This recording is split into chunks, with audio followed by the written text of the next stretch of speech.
Hello, everyone, and it's 2:30 in the afternoon, Mountain Time, PM, and of course, you know what we're doing. We got another live for you today, and it's going to be freaking amazing. So, for everybody that's tuning in today, thank you for tuning in to another episode of Grief. Let's Talk About a podcast. I am Tony. I'm your host, and you guys are in for a treat. Today, we got a really good guest, Anthony Hess. Um, and today we're gonna dive into the psychology of grief and loss. It's going to be a great conversation. We've had Anthony on the on the panel before. If you guys missed it, go back and check it. And for guys that are just tuning in, you know what I'm saying? If you want to support the channel, go ahead and subscribe to the YouTube channel, leave us a comment, and share it with other people. But without hesitation, I'm going to introduce my guest. You guys make a warm welcome for him. And here we go. Anthony Hess. Hello, Anthony, how hello. you doing? I'm good. I'm good. Thank you so much for having me, Tony. Oh man, welcome to the show, man. And thank you for being on it today. You know, it's going Yeah. to be a great conversation, brother.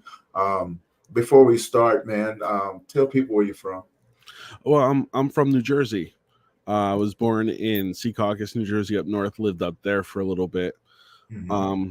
and then I moved down south to about Hazlitt. Moved further down south to Ocean County. So I've been over here at the Jersey Shore for a little while now. So Okay. definitely an interesting place. Okay. you know. Yeah. Um, Tell people about the work that you do. Um, well, realistically, I'm just starting out in the public sphere. I'm not, I'm not very well known or anything like that. But I'm for now what you would call a free agent. Okay. I study freelance psychology, philosophy, political science, and stuff like that, and and working on a psychology degree. Uh, so, it's a couple years out. So I'm just making myself comfortable with the way, things work, social media. Hmm.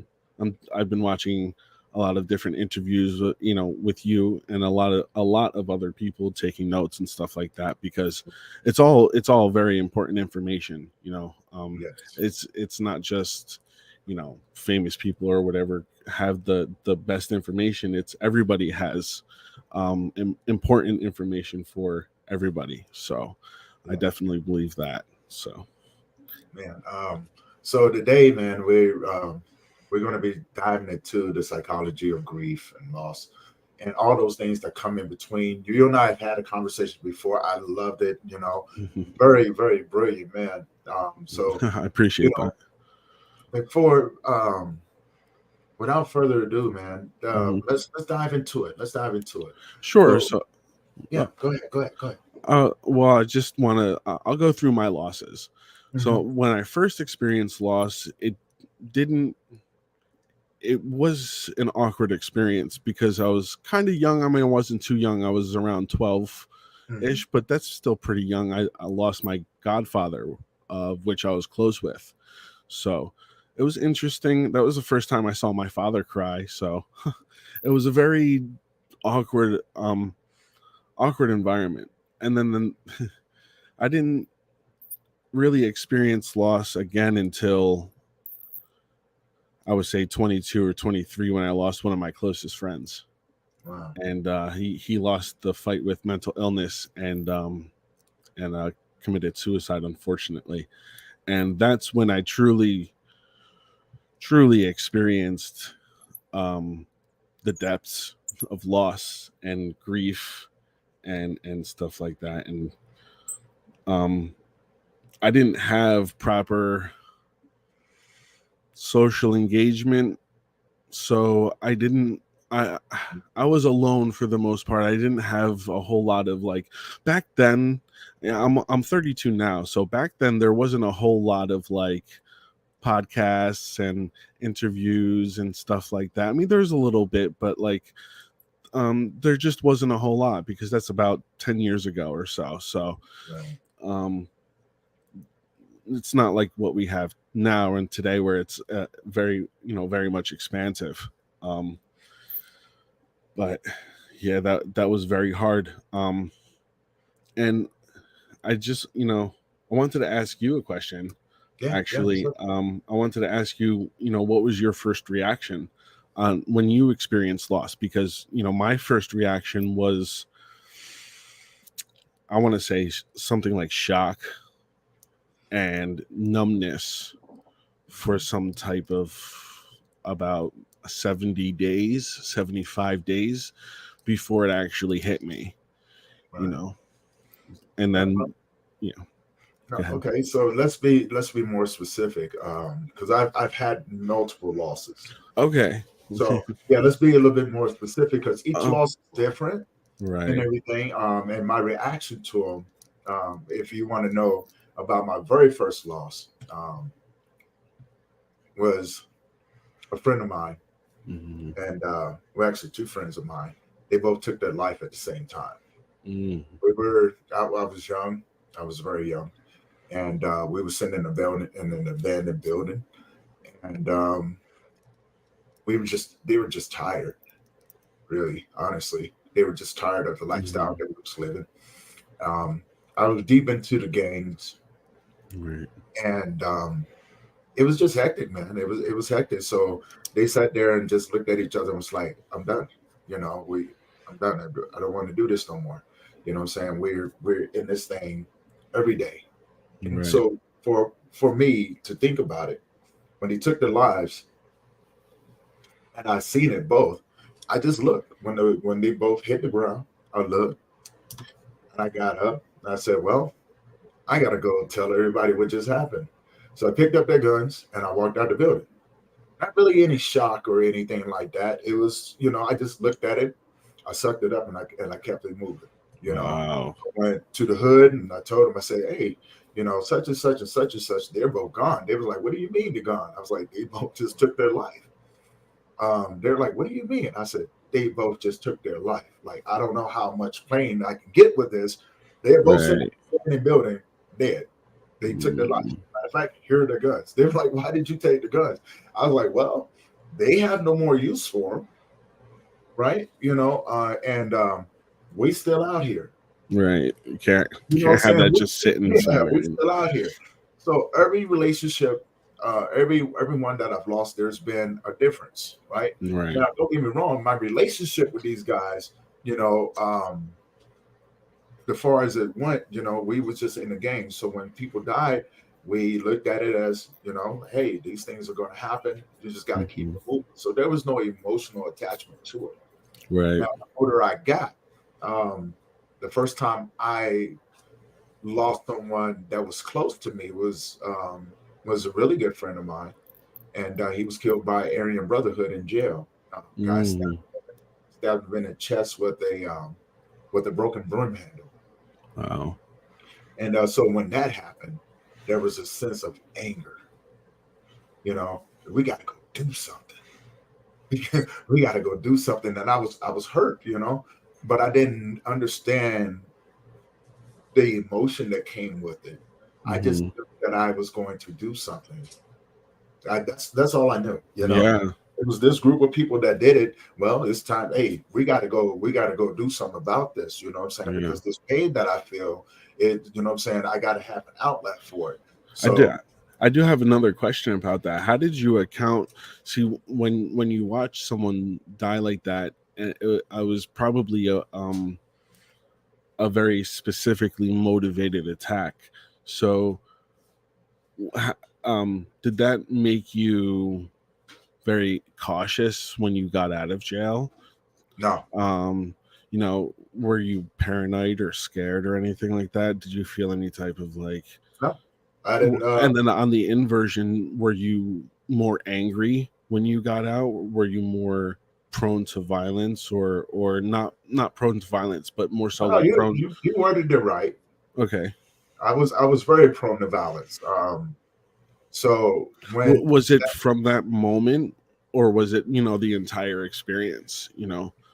well, when I got into the gangs, I had no emotional attachment to people. Mm, I no emotional attachment to people at all. And so when this incident happened, See, I've always when I got into the gangs and everything, I had a rule: don't get close to no one. Right. Right? This is a very lonely road. The people that are around you are going to die, so don't become Hmm. emotionally attached to them or anything like that. And I was taught that by some of the older guys that have been doing it for a long time. Right. You know, the emotions didn't have any place um, in the things that we were doing Hmm. because emotions will get you killed.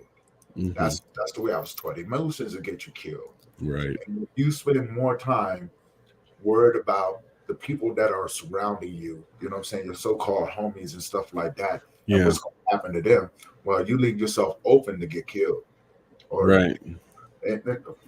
all those different things. So I So, broke my rule when I got close to this guy. mm, and then you talk a lot about your son as well. Yes, Um, I was going what to was get to your? that one. Okay, Yeah, yeah. no, I was going to get to that. So I'm kind of leading up to it. You know what I'm Oh, saying? okay, yeah. So my father and my brother, there's another intimate connection right there. Wow. You Okay. know? They passed away when my son was born. As a matter of fact, Mm, not even shortly after he was born, and so I guess that was the first time I really ever experienced a deep loss. You know, aside from my mm, grandmothers and things like right. that, that made me really think about life.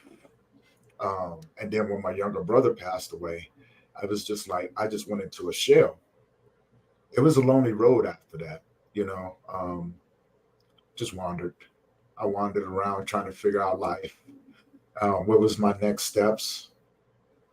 And so then after that, 8 years later, my son passes away. That one threw me for a loop. It Mm, really did because I did not understand this life anymore. You know, like in a way, I looked at it as, this is my karma for the things that I've done. mm, Maybe this is life saying, hey, um, this is payback. yeah. So there was a sense of anger. There was this void that happened in me that I just couldn't do nothing with. And I began that transition down into that dark place, like most people do. Yeah. Um, I and there was a lie that I told myself was, you know, um, you're not supposed to outlive your children, right? You're not supposed to outlive your children. Your children are supposed to outlive you. That was a lie. And I hate to say it, but to be blunt with it, there's nothing that says that we're exempt from these type of things. Right. And then 2 years later, my mother passed away, and that's what took me over the edge. And I Hmm. really went down that rabbit hole, man, so fast and so deep. And honestly, I didn't want to come back. It was as if this life had no more meaning to me. It was empty. I had nothing. I had lost everything. Was homeless. So my bad choices eventually took me down that road, and eventually I gave up, and I became very strategic in a way. I knew how to keep on a fake face, and I began to plan out my suicide. And so, understanding human nature and how we all have a way of functioning, understanding that, I was able to move my friends that were still around. I knew how to move them around. Hmm. Where, you know what I'm saying, to where I can have a time to myself that I knew there was not going to be anyone bothering me. Yeah. That was my time. It took me 2.5 months to do it, but I did it. And I almost took my life. I was homeless. You know, everything inside of me was just gone. Yeah. It was gone. I was empty, um, confused, angry, lost. You know, when you begin to lose people that are close to you like that, the world becomes a very big place. Yeah.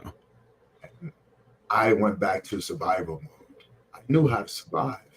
I just didn't know how to survive this. Right. And finally, I just my beliefs. I'm not a very religious guy. I do believe in God. I just have a hard time with religion. But I Mm. have this profound, intimate relationship with God. I just remember telling him, no more, no more. I'm not going to do it no more. Mm-hmm. And, I just told him, you can have this life. I give up. I was just so tired. Mm-hmm. I was exhausted. And how did you feel after you basically submitted your life to God? How did you feel after that?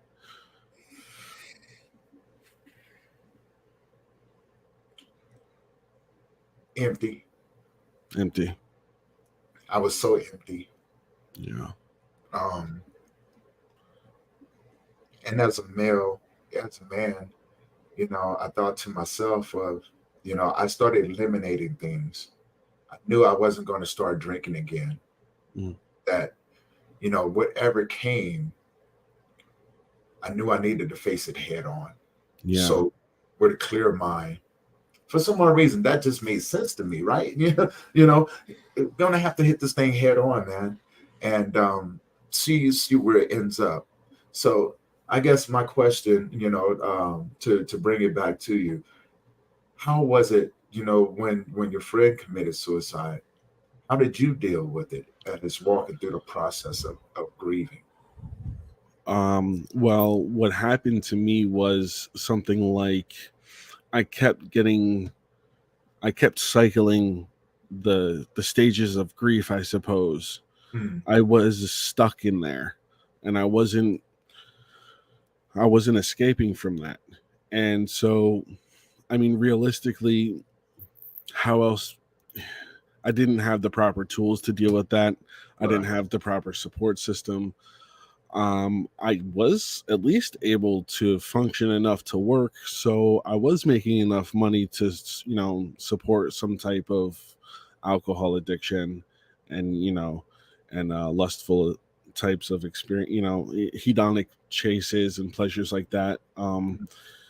And it's just like a constant chase of, it's numb yourself right, and um just keep doing it. And it's dangerous because each time you do it, you start to realize after a while that it's not working as well as you want it to. So you go further right, and you right, go further and you start drinking more and you start doing more chaotic things and more destructive things to both yourself, to the things around you. So the that's basically how I dealt with it for a long time, was just this chaotic ball of energy right, that just, I wasn't the best person. I mean, I wasn't a horrible person, but I was very manipulative. I lied to a lot of people, stuff like that. I lied to get my way, and I mean, this is how I can, being lost, broken, and alone. I'm not excusing narcissistic behavior whatsoever. However, that is definitely the source, because I've come back from that type of cycle, a very narcissistic cycle of like abusing people, using people, and mm, it's not just abusing and using, it's allowing yourself to be abused and used as well. So right, it's like this give and take of like, I mean, it's just like, you just play off of each other, and it's a mirror, and then it just picks up centrifugal force, and you just and it then does, yeah, eventually the relationship breaks off, and then you have to go find more different people to manipulate, and then you use that whole endeavor, which is probably ugly, a lot of arguments and stuff like that, and a lot of pettiness. And so I've come back from that, and it's not easy to do that. I'm going to be honest with you, because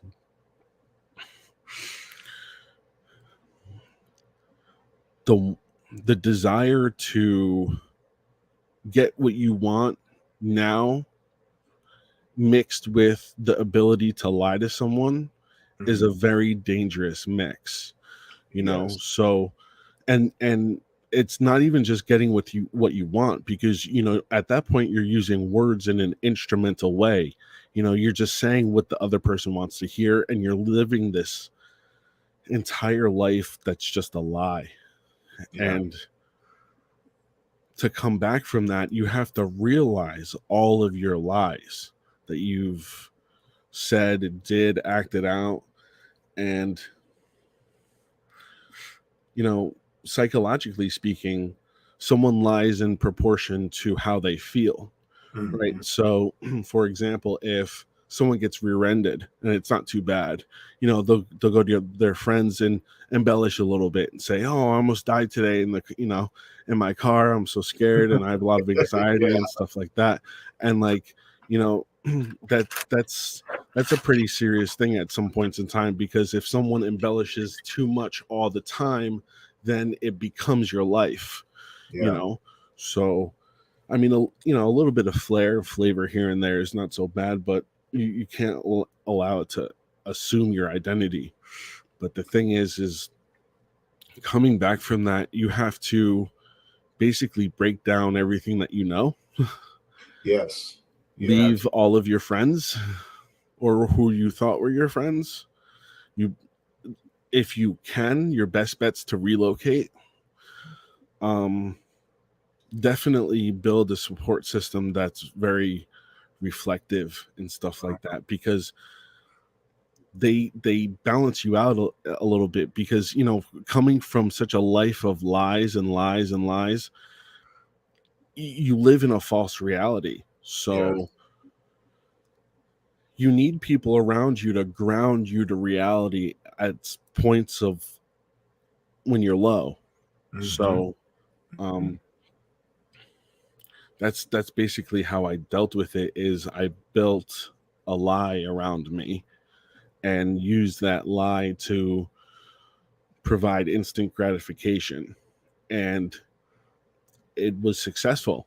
That's the problem. Is Yes. that is that if you know what to do, and you can read people and you can see behind the lines, it becomes a successful endeavor.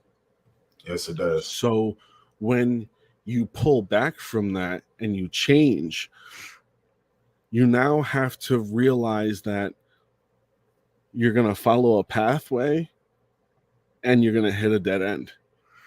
And you're going to follow maybe 3 or 4 more pathways, and you may hit 3 or 4 more dead ends. And the danger is like a relapse.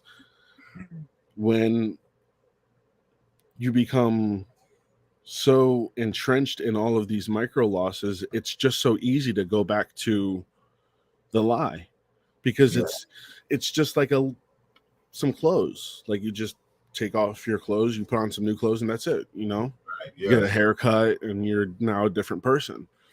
And that's pretty much the precondition to suicide, is the loss of self.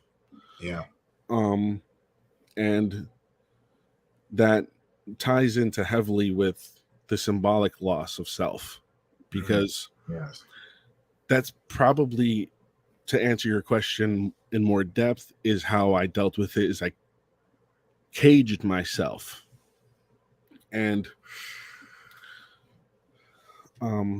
I acted outside of who I should be, who I wanted to be, and it just put me in positions where I obviously didn't want to be in. So I can relate to that. I can definitely relate to that. I guess there used to be, there was a lot of people um, they used to come to me and say, "Hey, I want you to talk to this person, their psychologist or their counselor, things like that." And I used to go off on these people, man. And when, they introduce these counselors, I look at the counselors and go, "How do you know what I'm going through?" And if they came with an answer of, "Oh well, I've never experienced what you've gone through," that was the end of the conversation. Mm-hmm. Nobody talking to me. How you expect to give me anything or help me in any sort of way if you don't understand what I'm going through? And Right. what I found that, yes, even though their intentions was good, right? They had no lived experience. So I'm thinking to myself, I used to look at them like, no, I don't know. I don't need you to counsel me. I really don't. I don't need you to counsel me. I need you to explain to me how you got through it. Mm-hmm. Right. You know what I'm saying? Let me listen to how you got through it, and maybe, just maybe, I can extract something from that can aid in this walk that I'm going through, this unfamiliar walk that's so painful, but Yeah. so profound and so intimate, right? And and again, it wasn't their fault. So just Mhm. like yourself, the one lie that I always told people was that I was okay. Right. Right. They said, "Tony, how you doing?" "I'm okay." Right. And no one, when you tell people that, it was just like, "Okay, he's doing okay. We're going to keep it moving." Yeah, you're right. And that's exactly, I would tell people that because I wanted people to just leave me alone. Just Yeah. leave me alone. I don't want to hear what you have to say.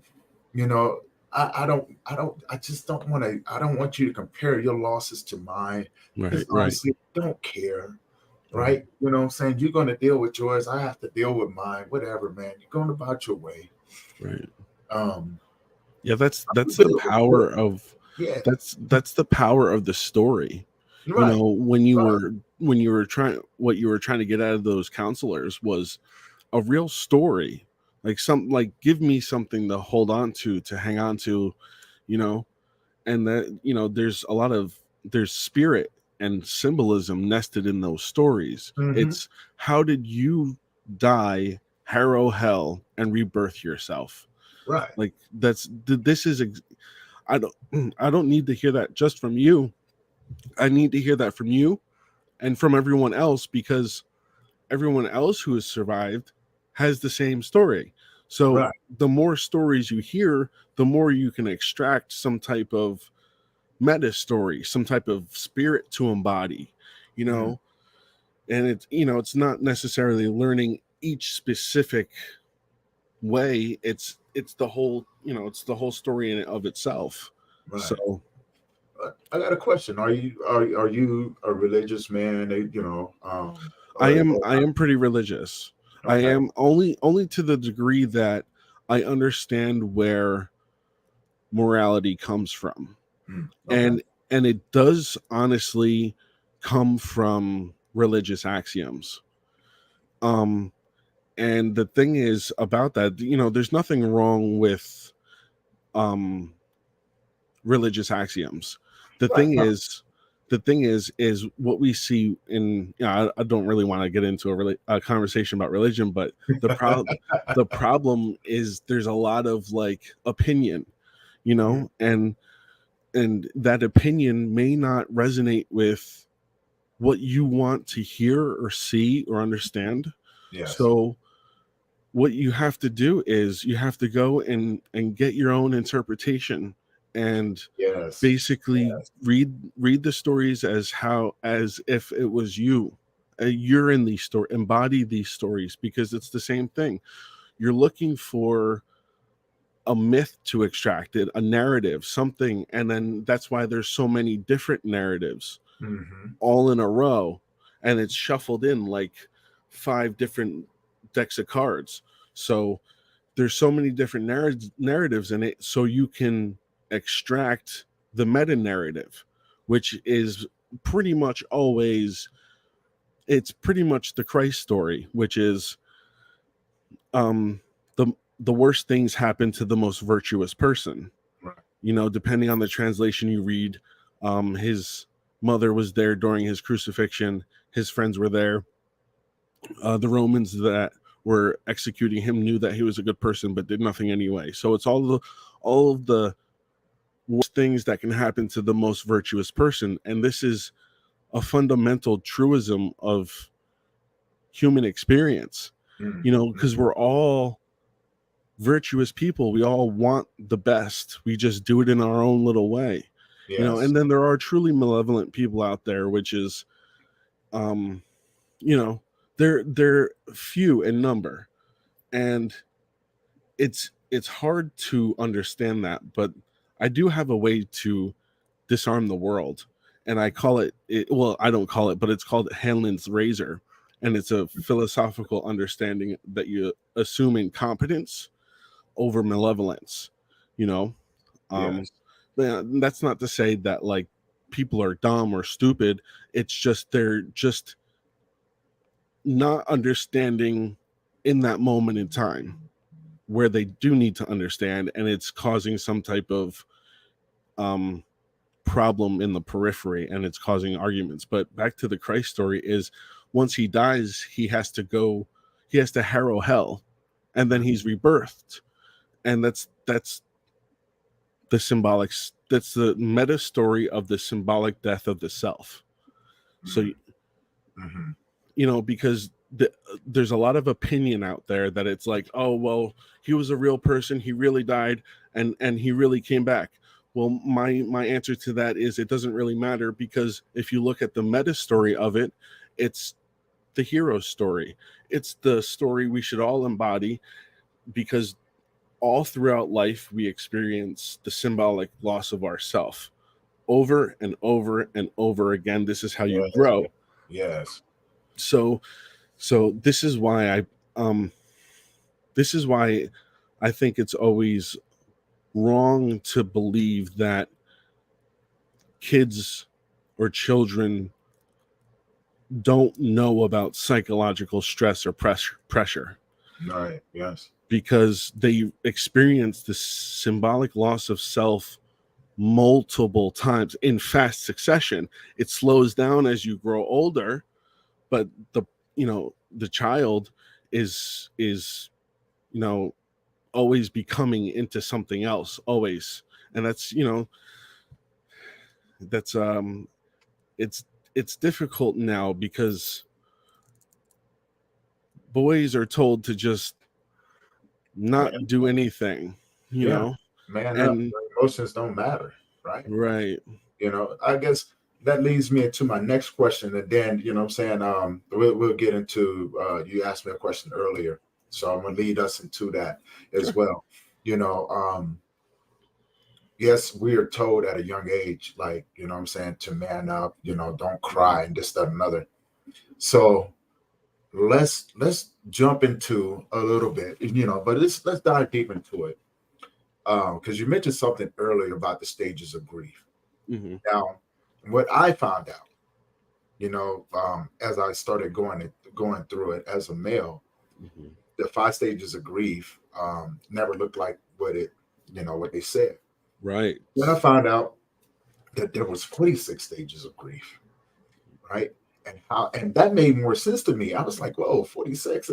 They only list 5 over here. But then I realized after doing some research that those 5 stages of grief were actually written for cancer patients who were going through a terminal illness, right? Not for people that was grieving the loss. Wow. I didn't They know were written that. for cancer patients and things like that. So I was like, oh, okay. So that helped me put everything into perspective when it came down to grieving. And again, like I said, I didn't understand anything about it. The mental health aspect, I didn't understand this, what I was going through, because I've never been taught these things. I didn't even know what grief was. I didn't find out these things until later on in my journey. And I'm still learning, I'm still learning about it, the emotional aspects of it. I didn't know that it was okay to give myself permission to grieve, to feel, I didn't know that it was okay to be angry, Mm-hmm. um, I didn't know that everything that I was going through was normal. Right. I didn't understand that. So let's dive into the psychology of grief and the emotional journey that oftentimes, because I've seen a lot of people now doing the work that I'm doing, I see similarities across the board, Mm-hmm. the depthness of them, because I'm a firm believer. I'm when you're down and out, or you give me a call, I'm coming to walk with you, Right. no matter where you are. And I've been in some dark places with a lot of people as they climb, as they was trying to figure it out. And once in a while, I give a little suggestion of something that they can use. Hey, put this in your tool belt. You may not be able to use it now, but use it along the way, Right. where you see fit. And don't be afraid to use it multiple times. Right. That's teaching the man how to fish rather than Right, fishing teaching a for man him. how to fish. Well, you can't. I mean, think about it this way, right? What worked for you may not work for the next person.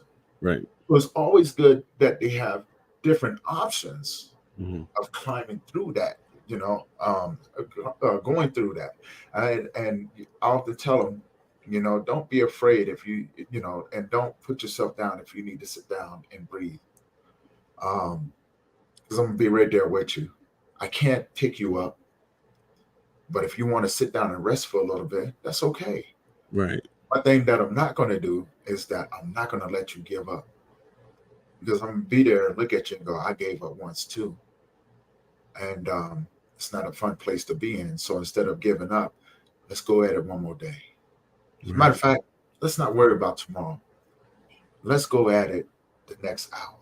We're Right. going to deal with it. We're going to chunk this thing up Right. into as many pieces as we need to in order for you to be able to digest it. Right. Well, You yeah. know?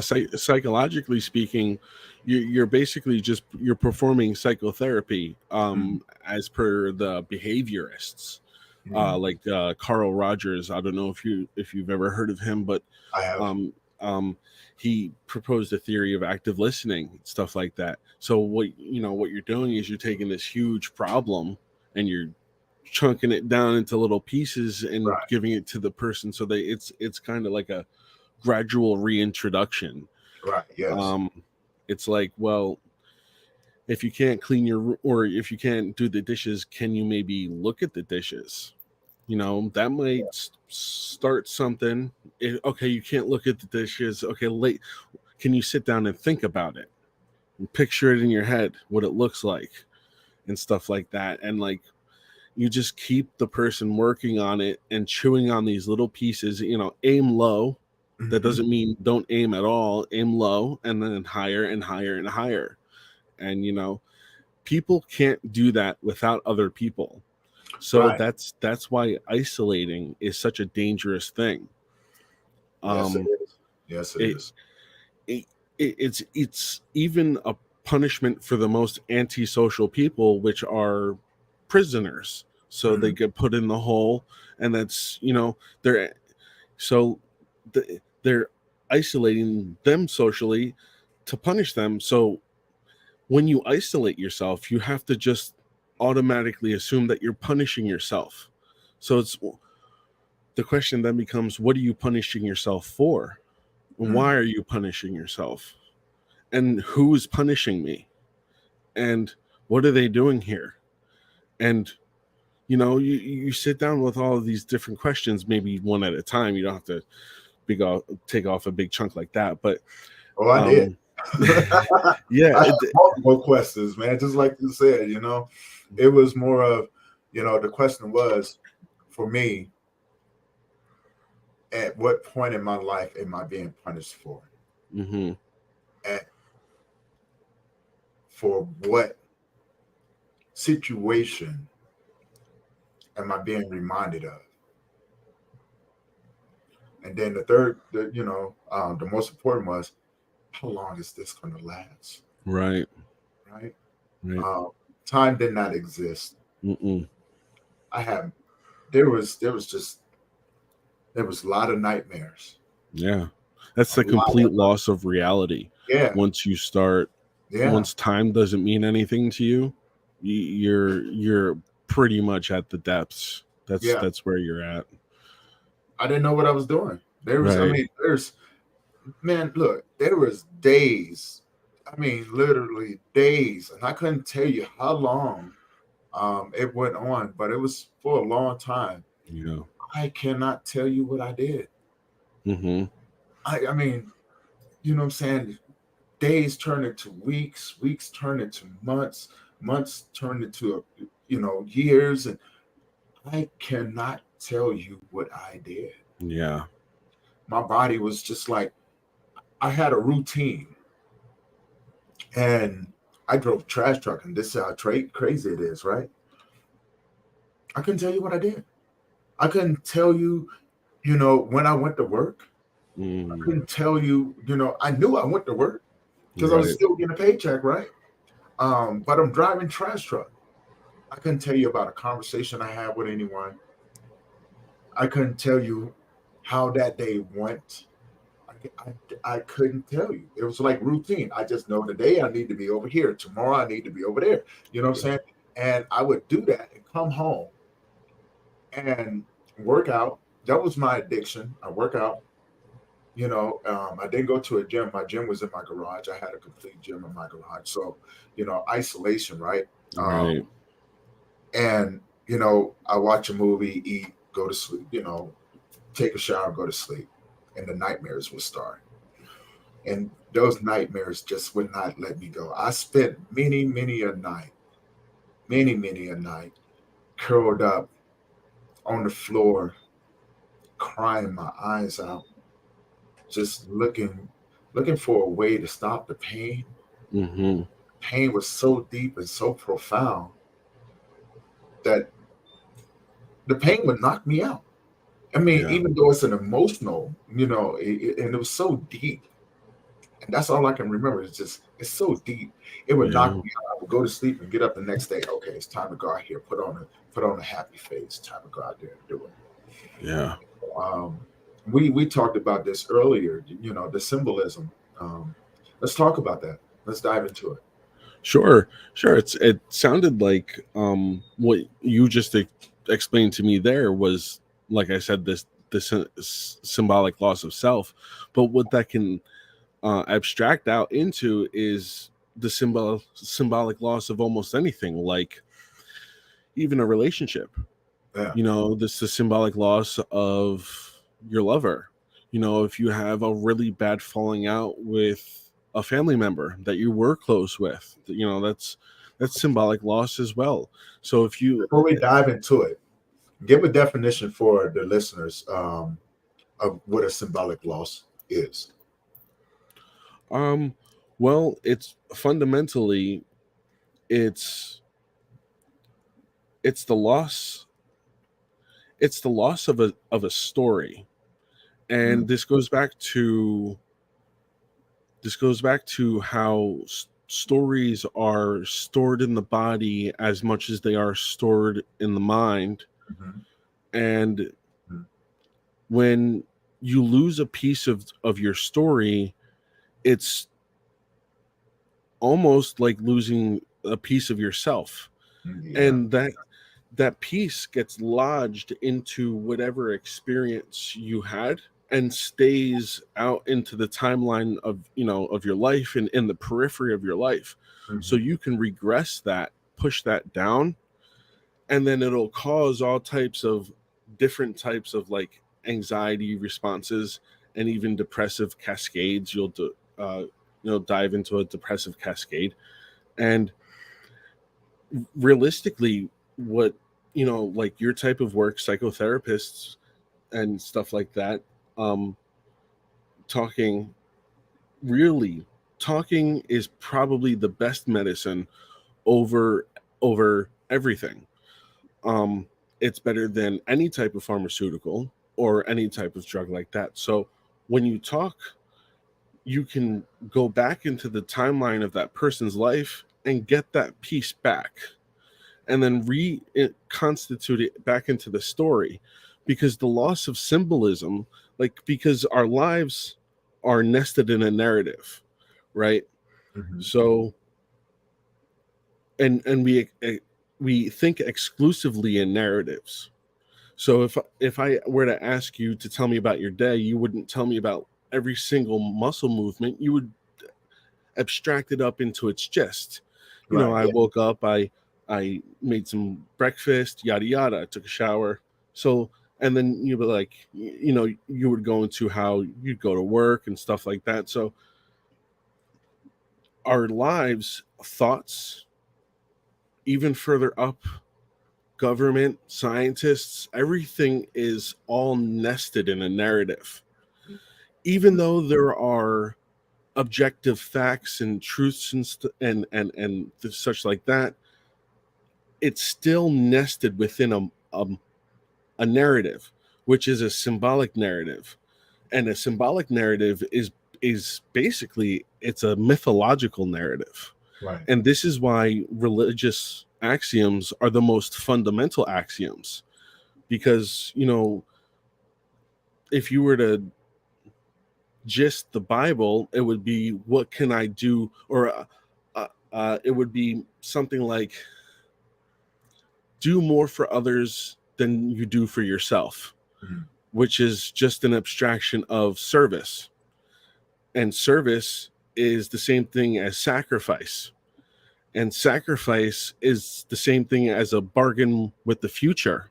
Right. And bargaining with the future is fundamental consciousness, because no other animal in the spectrum, in the animal kingdom, can bargain with the future like we can. So it goes all the way down. Symbolic loss of the self and other things within your narrative and your story can be detrimental. And like the micro losses, like I said before, can push someone into actual grief, and they may not even understand it. Right. Yeah. That's the most dangerous part of the loss of parts of your narrative, is because it's the backdrop of your mind, and pieces are flying off, and you're just you're not really noticing anything, and then you go into a like a autopilot type of state, like you were just explaining, where weeks turn into months and months turn into years, and you lose your sense of time, your sense of self, and your whole story. Because when you're meshed into the environment like that, there's, like you said, I have to go here, I have to go there, I come home, I do what I have to do and go to sleep, and then rinse repeat. So there's no story to you. There's nothing that's holding you accountable to your narrative, to who you're supposed to be, who you're becoming, and who you're being, who you are now and who you're going to be. Because everyone is always changing and developing. So it's about, and that's another way of how I explain God, because God can be a rough subject for some people. It's the analogy of being and becoming both at the same time. It's who you are and who you want to be. And the best way to be the best way to be the best person is to be of service to others in the most fundamental way possible. Yes. And you can't get rid of that. No matter how hard you try, the less you service others, the more you service yourself. The more you service yourself, the more you lose of yourself, because you're holding on so tight, and you just wither away, because you're not connected fundamentally, emotionally, on a deeper level with everyone else. And that's what connects you, is the story. It's the narrative. It's not just objective facts. It's not like, oh, this is my father, this is whoever. It's the story. It's, well, my father's a good person and he raised me well, and or whatever the case may be. It's all of those different things. Right. And God is also the analogy of being and becoming. It's the divine child and the judgmental father. So you everybody wants their children to tell the truth. So that's the fundamental axiom of the child. You always want your children to not lie to you. And based off of that, you don't want your father or those who are above you to judge you inaccurately. So you Mhm. want them to be accurate in their judgments. So if you look at it that way, it's about truth and accuracy. God is just the analogy of truth and accuracy. So and that always boils back down to, it will forever always, I think, boil back down to serviceness to others. Right. Servicing others in a very deep, profound way heals both you and the other person. It's very Mm-hmm. it's very healing for, and it provides you a story. I climbed out of the depths. I rescued my symbolic father, which is culture, which is the service to others, and now I'm here for you. I am the hero that harrowed my hell. I'm here to help you harrow yours, if you so choose. Yeah. It's Yeah. it's it's relatively the same, and we live in such a mechanistic type of world where we think that everything is instrumental Mhm. when it's not really instrumental, because even behind white noise there's a pattern, you know so Yeah. chaos is always funneled into a backdrop of a pattern. So if you succumb to the pattern, which is giving your life to God or the service to others, which it's basically the same thing, and you gain this sense of profundity that it would be very difficult to find elsewhere. I'm not Mhm. going to say it's impossible, um, um, but I would say that it's probably pretty difficult to find that, because our story, your story might be a tragedy and you don't want it to be.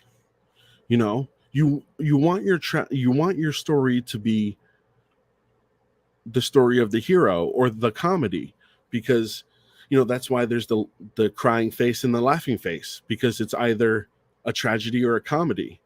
That's Dante's Inferno, that's Milton's Paradise Lost, that's Paradise Had, Paradise Lost, Paradise Regained. It's the same thing as the Christ story. It's the same thing as the fall of man from Adam and Eve. It's the same thing as you have to, till and help the land, so the land helps you. It's the law of reciprocity. You nourish the land nourishes you. That's why Sunday, the Sabbath, isn't just a day of rest for you. It's not even about you, actually.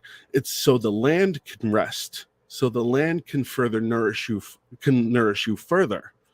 And that's just a story. You Right. know, that's just this. Go ahead. No, no, no, no. I love that right there, because you're right. It is just a story, and I can relate to it so much. Um, I guess my question would be, um, or my thought would be, when we're going through these things, we have a sense of uh, obligation Hmm. when we're experiencing deep, profound grief. We have a sense of obligation in how we want our story to come out, right? Hmm. And what I mean by that, and I love what you said about the victim mentality, and you know, um, or being a hero and things like that. And there's something that it reminded me. There's three stages, that we go through in this life, and sometimes we do it multiple times out of day. We do it, I mean, it's so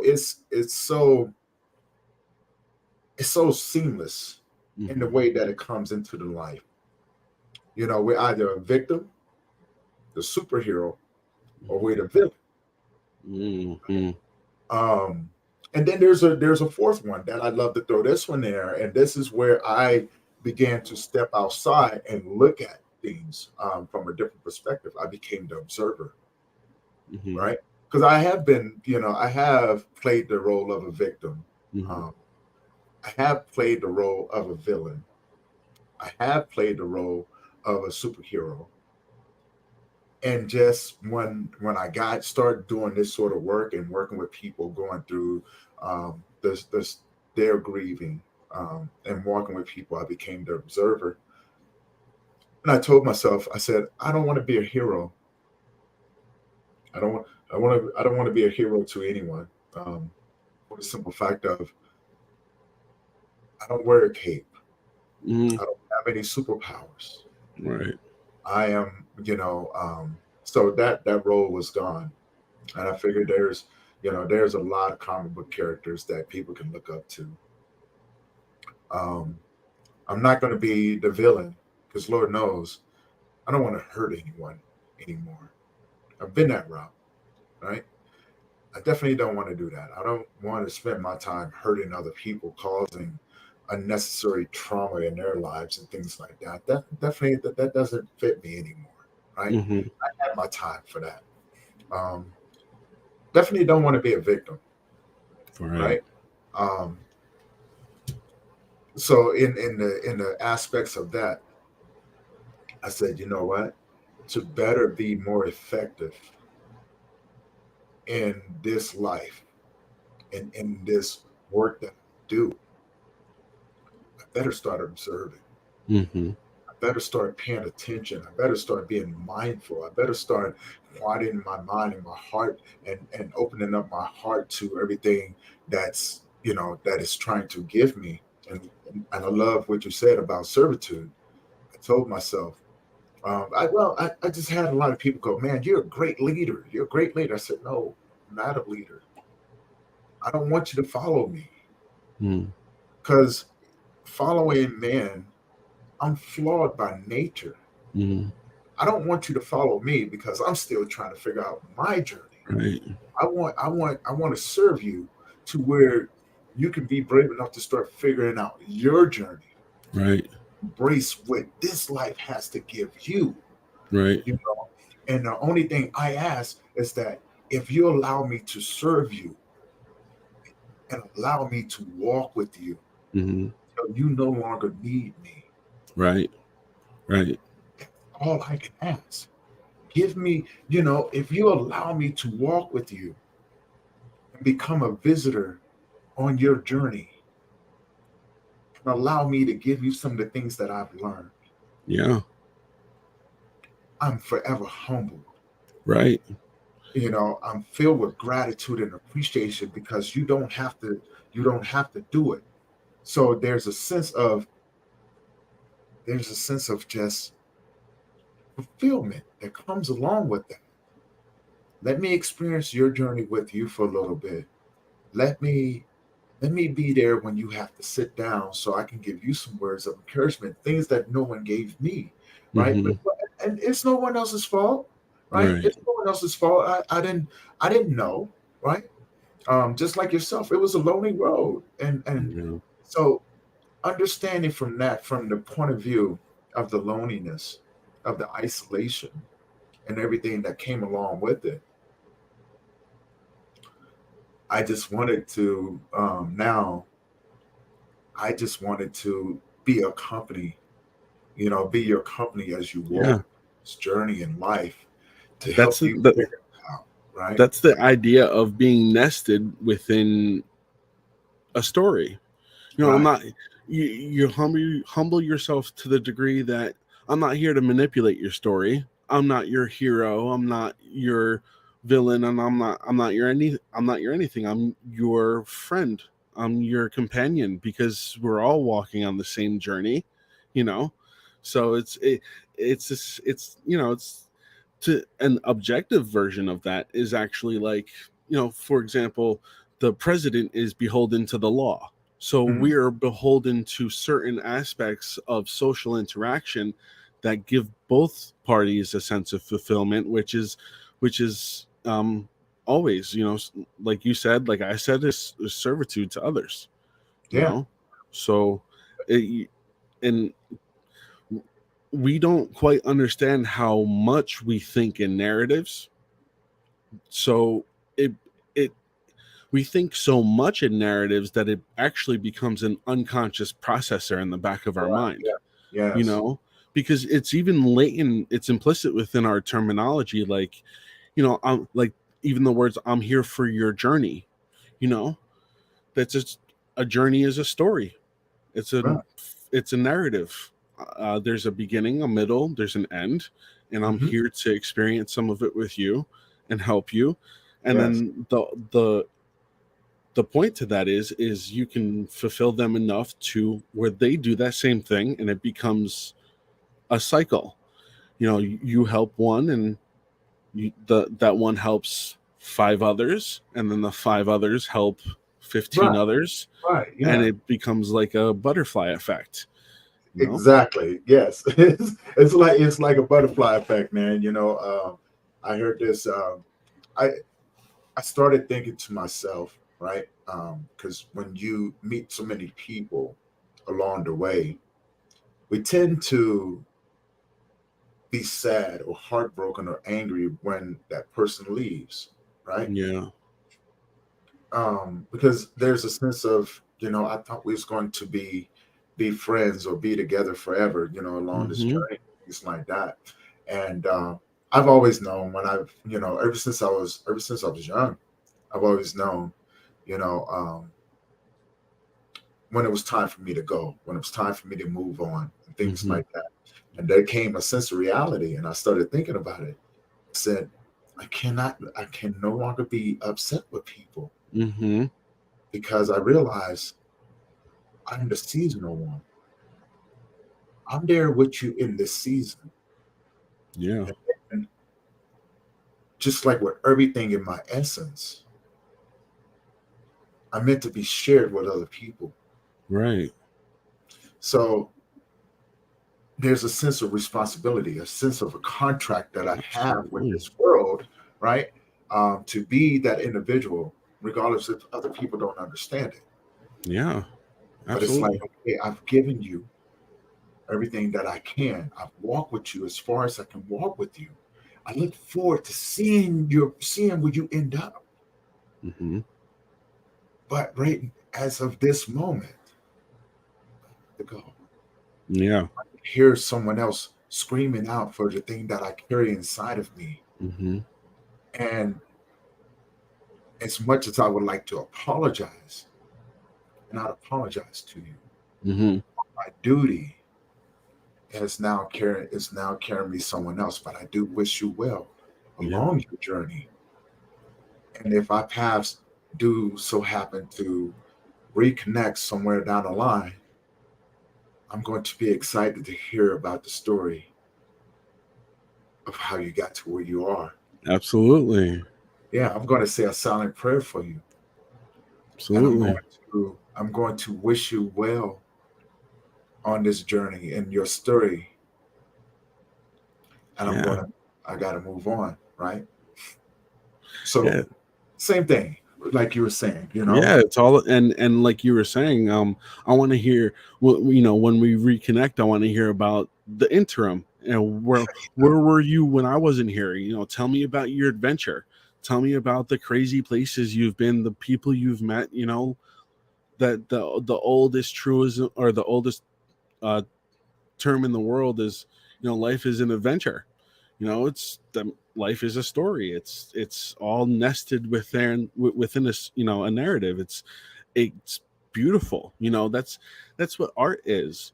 That's why art is priced in the millions and millions of dollars, because Mhm. there's so much just nested within it. It's a whole story, and when you look at art, it brings you down a very psychological path. It's a very symbolic path. you Mhm. know that's why, there's all these art museums, and that's why, writing is a form of art, and it's beautiful. Even speaking, even mathematics, the art can be almost anything. Yes. So it's and that's also, we there's a free will aspect. Your art may not be my art, but the if you show me what you see, I assume your perspective. I may be able to appreciate what you see more now, Right. I may be and able to then experience it from your point of view.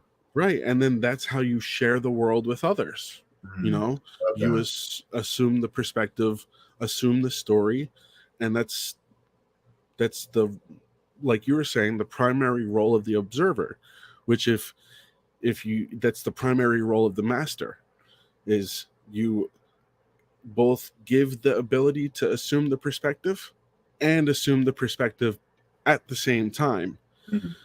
So you're filling the person with an understanding of what you know and what you see, and that's all you can do, you know Yes. so and all you can do is just pray and hope that the other person is receptive enough and open enough to hear you out and see the art and beauty that you see in the world. Because if you see just a small fraction of what everyone else sees, you'll see so much beauty and so much art that Mm. you'll just, everything will be beautiful, everything will be artistic. It could be anything. It could be a blade of grass, it could be a, a meadow, it could be anything. Yes. Yes. And it's through the way of narratives we can mesh our stories, and like I was saying, we can see the beauty that you see, you know Mm-hmm. because there's all those different types of art, like the metal art. It's like wacky and wonky and stuff, and there's a lot of people that say it's not art or it just looks weird or whatever, and it's just like, well, have you ever met someone who did it? you know they Yes. love love doing that, and it's such a cool hobby to just fuse different rent to make something out of nothing. It's art. If you to anytime you make something out of nothing, it's art, which is technically an analogy to us. We were made out of almost nothing. From dust we came, to dust we shall return. Mm-hmm. So we're art. We're expressions of art. We're nature's consciousness. So and Very true. Very the true. only reason I say that is because, have you ever stood on a beach during a sunset or a sunrise? You Mm. know, have you ever been in a forest or a desert or a tundra or wherever? It doesn't matter. It's If you have ever appreciated something, it was a natural thing. It was something that nature created, and nature can't perceive itself. So we're nature's perception. This is why we live in a story, and this is why we see beauty the way we do. Because I if can definitely relate to that because I can relate to it to the colorfulness of grief and loss and the perspective of the next person that's going through it to be able to um, see and kind of experience the feeling that they're going through as they're going through their journey, and just to be accompanied, to be a visitor along the way, yeah and things like that. You know, it, wow, we've touched on a lot of things, brother. yeah And so with that being said, man, we're going to go ahead and wrap this thing up. sure. Um, if you had any words for anyone who's listening and watching us right now, what would you tell them?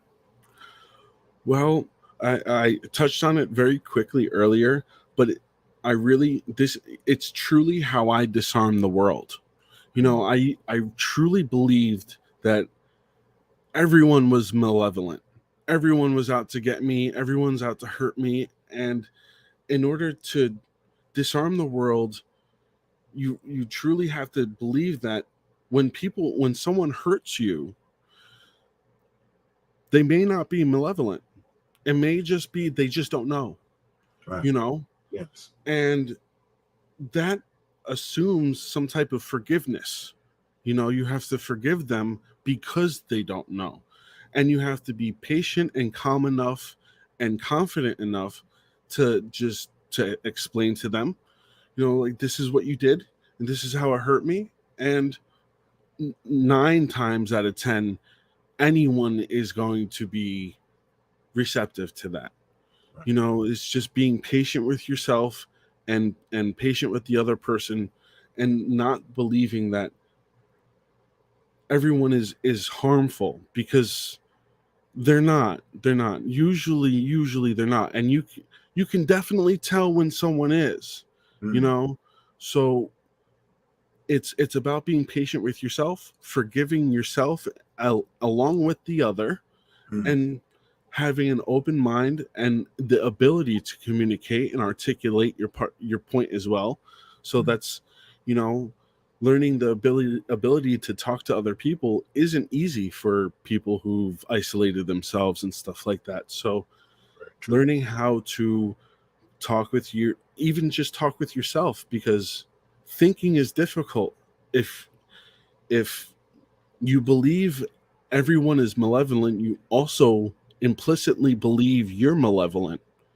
So if you believe that you're malevolent, you're going to punish yourself for it naturally, unconsciously, because we're all beings of light. We don't want that. We don't like that. So it's truly about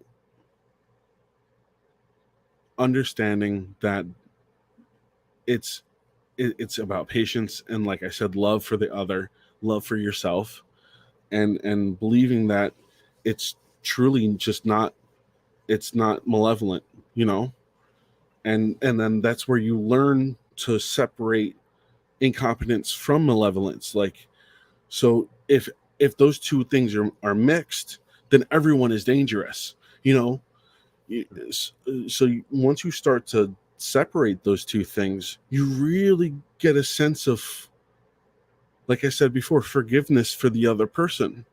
Because then you can see where they don't see, and then maybe we can have a discussion about it, Mm. and then open up the doors for a relationship, or friendship or communication, something like that. So I it's like that. yeah. Definitely like that. Where can people find you? I have a Facebook at Anthony Hess. Um, I have a Substack, which is called Minds of Madness. I do some fiction writing. I do some philosophy, psychology writing as well, political science and stuff like that.